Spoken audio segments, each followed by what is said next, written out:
So I am going to throw out a very interesting idea of what happened, and I don't see too many people talking about this, but it logically makes a lot of sense. So in the last episode of the Timepiece Gentleman, Anthony is at a Chase and he's taking a cashier's checkout. It's a very large amount of money.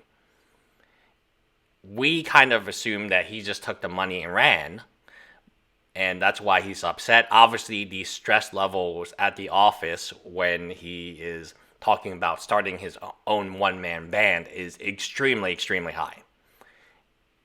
In previous episodes, we know that Mike's the operation manager has not done the taxes yet. So we are in July 2nd, and taxes are not done. Taxes have been due.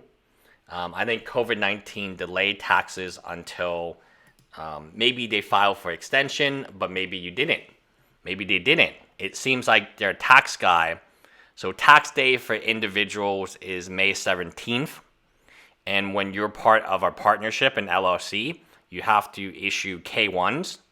And the K1s means without the K1, you can't do your individual tax either.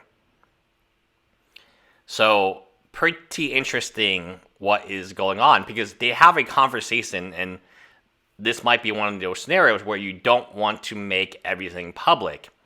And the conversation is that, hey, our taxes are not done, and the current person who is supposedly working on our taxes is refusing to do so, and he told us to go find another tax person.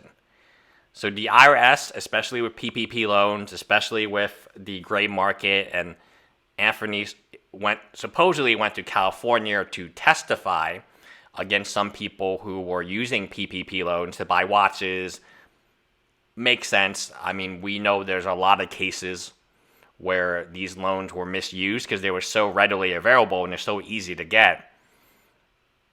I think a guy used a random number generator to get $50 million or some $5 million from the government.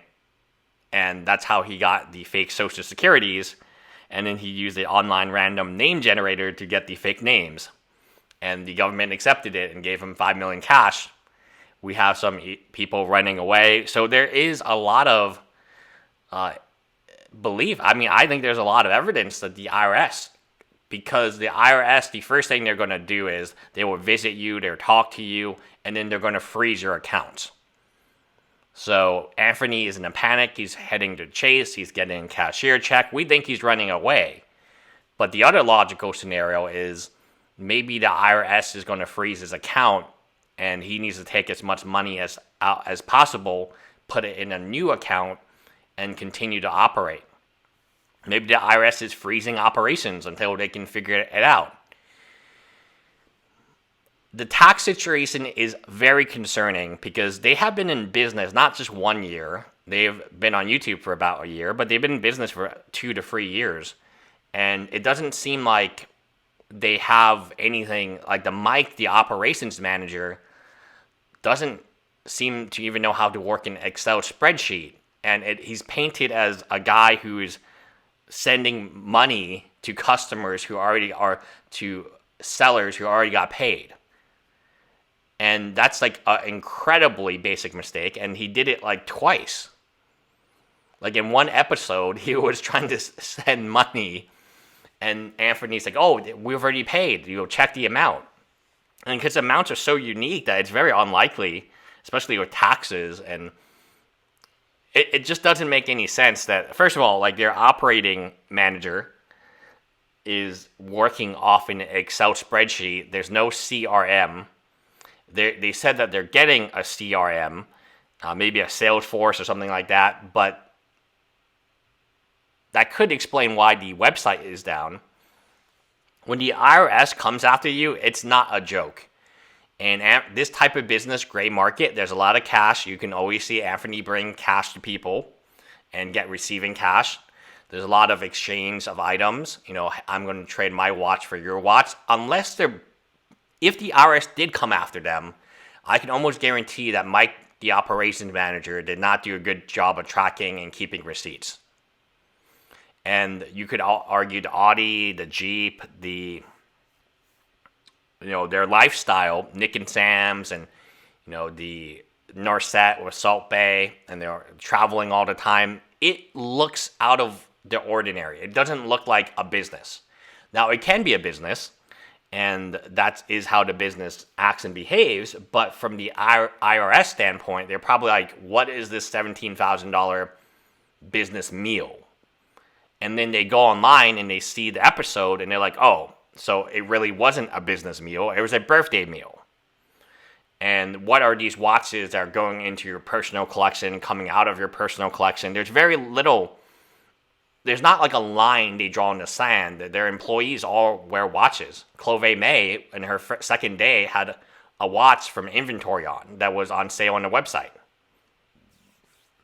So, and then, Dylan, he has a $50,000 watch on from inventory.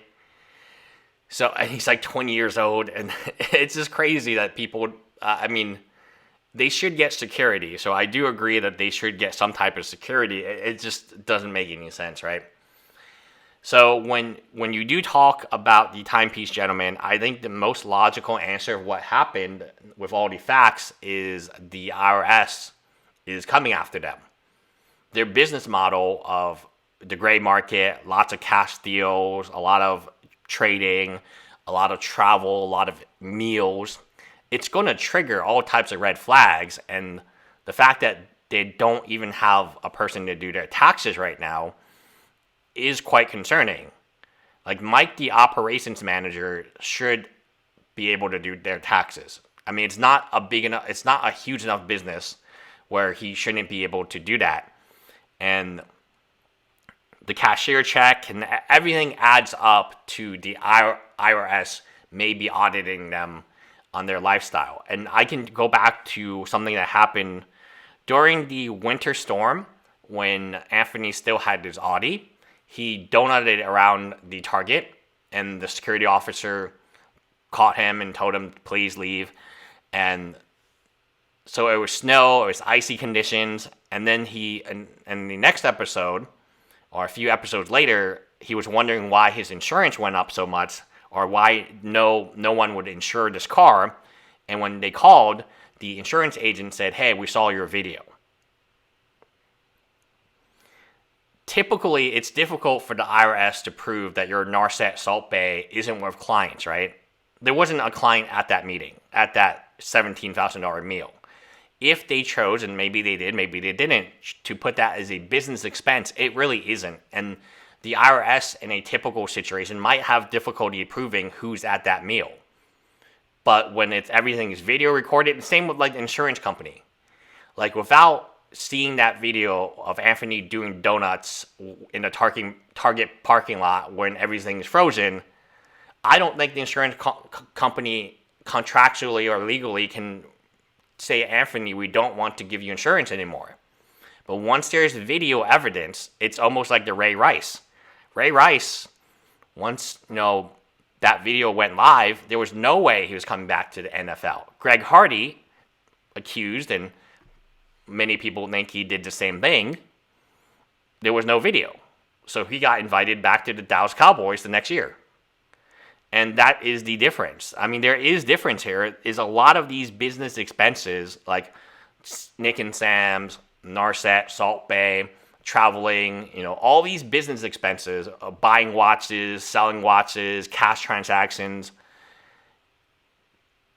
It's not difficult for the IRS to prove, hey, you went to Narset for your birthday. There was no clients there. There was just employees. If you claim this as a team building exercise, is it really a company expense? And that's a good question. And normally the IRS would have difficulty proving, but it's all on video.